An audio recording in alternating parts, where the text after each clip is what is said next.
Understanding superheat and subcooling is key when you're trying to get your HVAC system charged right, especially with a thermostatic expansion valve in the mix.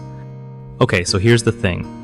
Superheat is all about the vapor coming out of the evaporator being hot enough to make sure no liquid refrigerant sneaks into the compressor, while subcooling measures how much the liquid refrigerant is cooled down after condensation. When you've got a thermostatic expansion valve, or TXV, it's controlling the superheat for you, so you don't check the charge by superheat like you might on other systems. Instead, you focus on subcooling to figure out if the charge is correct. To do this, you'll want to measure the temperature and pressure on the high pressure side of the system to calculate subcooling. Make sure your gauges and thermometers are accurate because small mistakes here throw off your whole reading.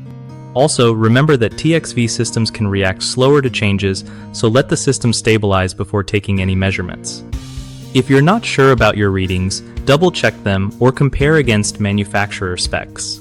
They usually give you a range for proper subcooling. Using these tips helps avoid overcharging or undercharging your system, which could save you from headaches and costly repairs later. One of the biggest mistakes people make with TXV systems is trying to use superheat to gauge the refrigerant charge. This just won't work because the valve controls it already. Instead, always check subcooling for an accurate charge. Another common issue is rushing measurements before the system stabilizes. Patience here means better results.